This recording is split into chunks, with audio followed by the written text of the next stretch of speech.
Hola a todos los amigos de Filosofía Apuntes.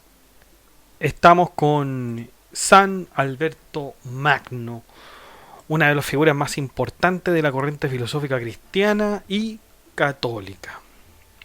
Fue nada más ni nada menos que el maestro de Santo Tomás de Aquino. Fue doctor expertus y doctor universalis de la Iglesia Católica y está en el número 28 de los doctores de la Iglesia. Hablo de los temas más diversos, en diferencia con sus predecesores que se dedicaron a la teología y a la filosofía, en menor grado a esta última, ¿no? Pero San Alberto Magno habló de todos los temas que le fueron posibles. Habló de todos los temas. No se concentró en uno, se concentró en varios. Estamos hablando de alguien considerado por algunos teólogos expertos como el más sublime de los teólogos. Por lo tanto, vamos a ver la vida de Don Alberto Magno y vamos a ver algo de sus obras. Así que sin más dilación vamos allá.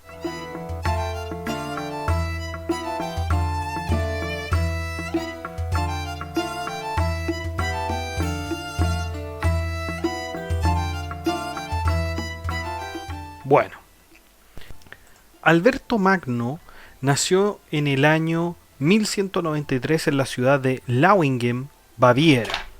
Estudió en la Universidad de Padua, donde recibió instrucción sobre los textos aristotélicos. De acuerdo con Rudolf de Novamagia, a Alberto le costaba mucho estudiar. Un día se escapó de la escuela en su hartazgo por ella, y cuando iba subiendo la escalera se encontró con la imagen de la Virgen María, quien lo bendijo para entrar en las órdenes sagradas. Así, Alberto se volvió miembro de la orden dominica. Y estudió teología en Bolonia y en otros lugares. Fue llamado Magno por sus grandes conocimientos filosóficos, teológicos. Fue ahí mismo donde hizo sus cátedras y escribió su gran obra, Sumo de Bono, luego de su discusión con Felipe el canciller. En el año 1245 se convirtió en maestro de teología en la Universidad de Saint-Jacques, siendo el primer dominico alemán en tener esta distinción. En este periodo fue donde Santo Tomás de Aquino conoció todas sus obras y se convirtió en su discípulo. Carrera teológica. En su vida académica estudió tanto los textos de Aristóteles como de los árabes, sobre todo de Avicena y Averroes. Sin embargo, Alberto criticaba duramente los textos de estos dos últimos filósofos debido a su visión del universo. Siempre defendió a la escuela dominicana y, de hecho, él mismo fundó un programa de estudios para que los dominicos pudieran estudiar filosofía. En el año 1259, el Papa Alejandro IV lo hizo obispo de Regensburg, donde desarrolló su humildad mucho más que como la había tenido antes. De hecho, cuando se le pidió recorrer la diócesis a caballo, como así lo dicta la orden, él prefirió hacerlo a pie. Por eso recibió el apodo de Botas de Obispo.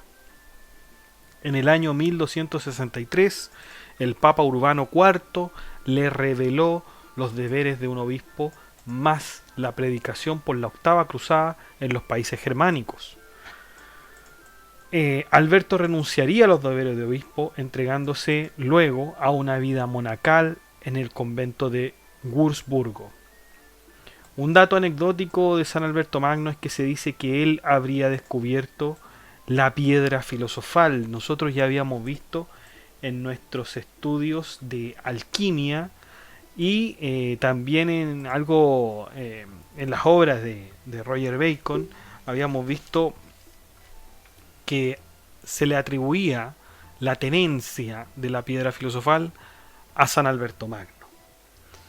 Y bueno, se decía que San Alberto Magno justamente fue testigo de cómo se usaba esta piedra filosofal que podía convertir cualquier metal impuro en puro. Imagínese usted convertir el plomo en oro. Imagínese eso. Entonces, Alberto Magno se dice que fue testigo de esto. Incluso era fuertemente creyente. Se dice que, en todo caso, una leyenda, se dice que Alberto Magno le pasó la piedra filosofal a Santo Tomás de Aquino antes de su muerte. Entonces, siempre se discute si es verdad y se dice que no, en realidad Alberto Magno se la llevó a la tumba y otros dicen que no, se la llevó Tomás de Aquino.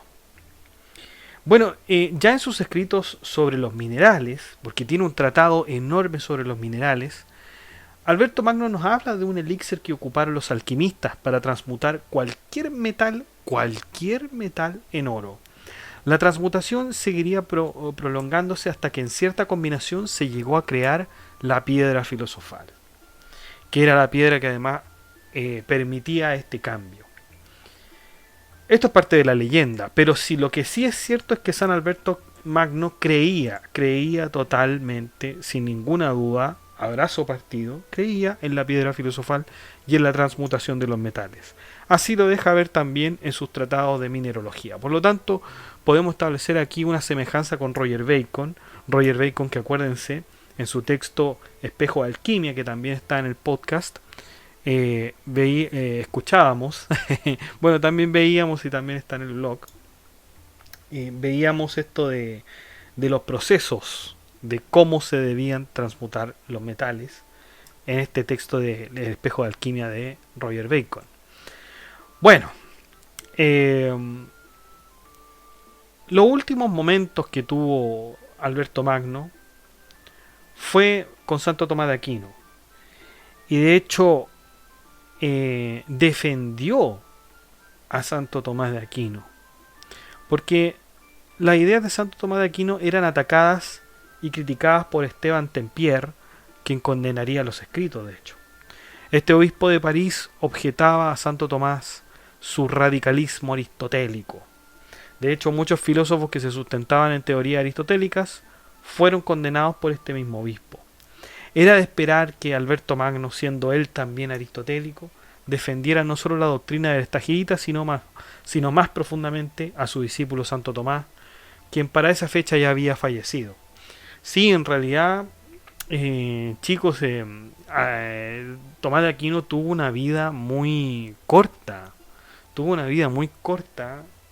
Pero tuvo una increíble vida eh, de muchas horas. Un momento, su vida fue muy prolífica en obras. Ustedes no van a creer la Suma Teológica, que es un libro enorme, que lo vamos a ver, por cierto, cueste lo que cueste.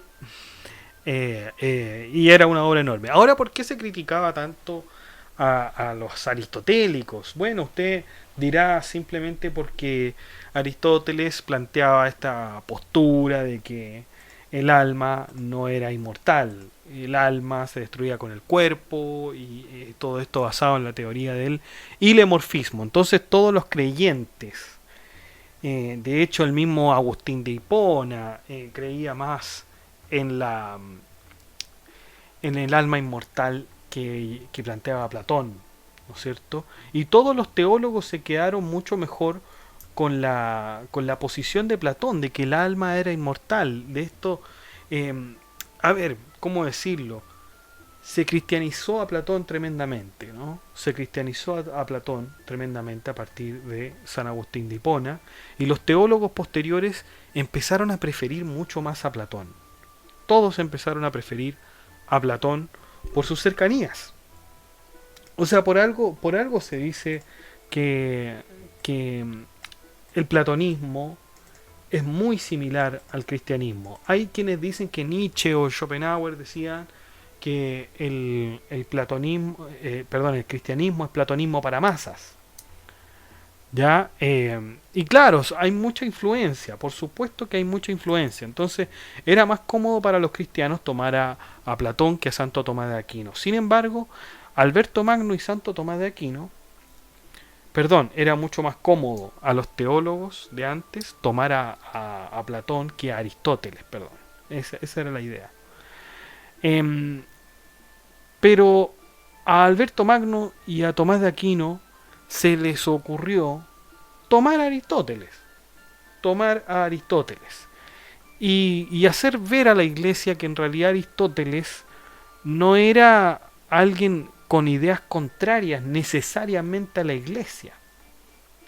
Entonces, Tomás de Aquino, creo yo que con mucho más éxito que Alberto Magno, toma a Aristóteles y lo comienza a cristianizar también, como haría San Agustín con Platón. Y aquí vemos un cambio importante, porque ya no vamos a hablar tanto de Platón, sino que de Tomás de Aquino, con muy buenos argumentos, se va a considerar a Aristóteles. Y ahí se va a hablar, ¿no es cierto?, de lo que se conoce como el tomismo aristotélico, etcétera. Muchas cosas sumamente interesantes. Pero estos dos hombres eran totalmente aristotélicos. Ahora, esta influencia, ¿cómo es que Alberto Magno y Tomás de Aquino optan por Aristóteles para sus estudios? No lo he visto esto en ningún libro, pero yo me imagino que, como hemos visto nosotros anteriormente, Roger Bacon ya hablaba sobre la incorporación de la ciencia en la iglesia. Ya hablaba de la incorporación de la ciencia en la iglesia y lo importante que esta era, que no podemos obviarla, no podemos omitir la ciencia y tenemos que incorporarla en la ciencia, perdón, en la iglesia.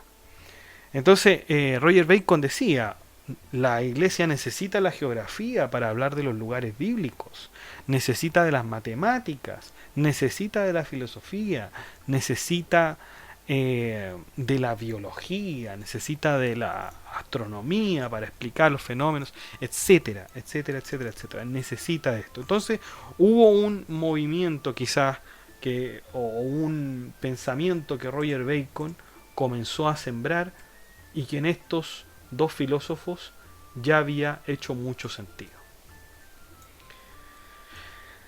Alberto tenía esas enfermedades propias de la vejez y la muerte de su alumno Tomás de Aquino en el año 1274 lo agravó enormemente. Finalmente Alberto muere en el año 1280 con sus hermanos dominicos en Alemania. En el año 1622 fue beatificado y en 1931 sería hecho doctor de la Iglesia. En 1900, en ese año, lo estaba repitiendo, por el Papa Pío XI. Por el Papa Pío XI.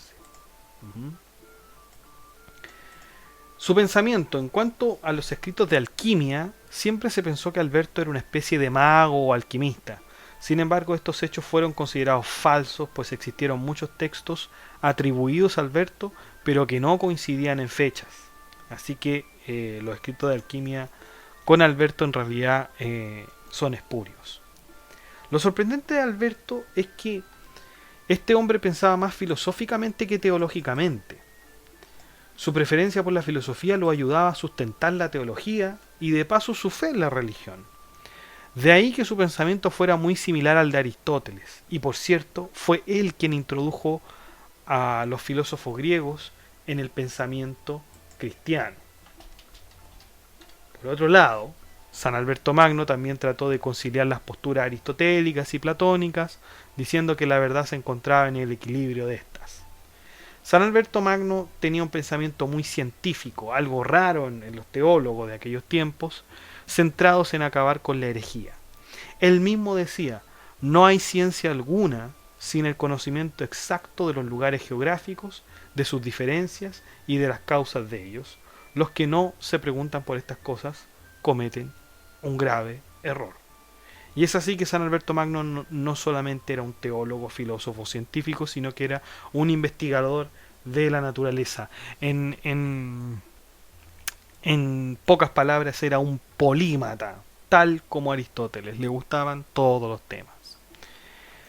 Teología con San Agustín de Hipona. San Alberto siempre quiso incorporar la filosofía a la teología y es por eso que nunca descuidó ni la ratio superior, es decir, la teología, ni la ratio inferior, que es la filosofía.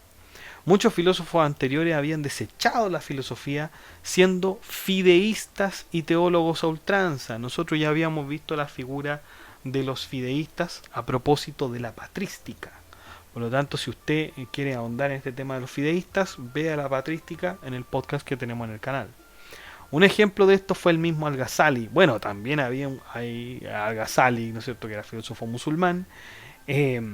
También era, por cierto, que era alguien que proclamaba mucho la fe, aunque también tiene ciertos textos donde también respalda algunos silogismos. Y fíjese que, claro, en el periodo quizá más fideísta de Al-Ghazali, tenemos su obra La incoherencia de los filósofos. Imagínense, la incoherencia de los filósofos, donde demostraba los puntos en contra de estos últimos, de los filósofos. Por lo tanto, ahí está Alberto Magno y su pensamiento. Sus obras. La fecha de sus obras no están claras, pues todos sus escritos fueron compilados tiempo después. Aquí tenemos algunos de ellos y por supuesto a medida que los vayamos desarrollando los pondremos en esta lista. Sin embargo, en el blog no los vimos todos. Lo que sí vimos en el blog fue sobre las propiedades de los elementos, un tratado sobre las características de los 5 elementos de la Edad Media. Propiedades naturales, de los elementos en general, en particular, el cielo y la tierra, la corrupción de los elementos, etcétera, etcétera. También está el texto de Mineralibus, un tratado sobre los distintos minerales que Aristóteles había investigado. Es aquí donde Alberto Magno apoya la tesis de Aristóteles de la generación espontánea. Aunque Aristóteles había hablado de la generación espontánea en animales, Alberto Magno la considera, o por lo menos solamente se pronuncia, por la generación espontánea de las piedras, sobre todo de la caliza que se forma de los sedimentos que arrastran los ríos. Y también está sobre el alma, que es un extenso tratado tomando diversos aspectos de la misma, es decir, del alma, por diferentes autores. Es posible que nosotros vayamos con mucha más precisión a los textos más filosóficos de Alberto Magno. ¿Y cuál sería un texto filosófico de Alberto Magno? Bueno, es sobre el alma de todas maneras, sobre el alma. Así que vamos a ir ahí sobre el alma, va a ser la única obra quizás que vamos a ver. De repente podemos ver más, no hay ningún problema, pero las obras centrales son, como les dije, sobre el alma, de Mineralibus y de Causis Proprietatum Elementorum, es decir, sobre las propiedades de los elementos. Y la filosofía, o sea, las ideas de San Alberto Magno, por cierto, que son más filosóficas que teológicas. Fue maestro de Santo Tomás de Aquino y obviamente de ¿cómo se llama esto? No es de no esperar, ¿no es cierto? Porque incluso fíjense que hay una anécdota. Alberto Magno decía que Tomás de Aquino era el buey mudo, porque era un alumno que, claro, no hablaba mucho y nadie tenía muchas esperanzas de él, pero Alberto Magno decía, no, este hombre los va a sorprender realmente, este buey mudo los va a sorprender realmente con lo que traiga. Y así fue, nos sorprendió con la gran suma teológica, la suma contra gentiles. Hay otros textos, por ejemplo, de la esencia, contra berroístas, etcétera, que los vamos a ver en todo caso. Contra la usura, me acordé ahora. Vamos a verlos en su momento. Por ahora vamos a desarrollar sobre el alma de San Alberto Magno.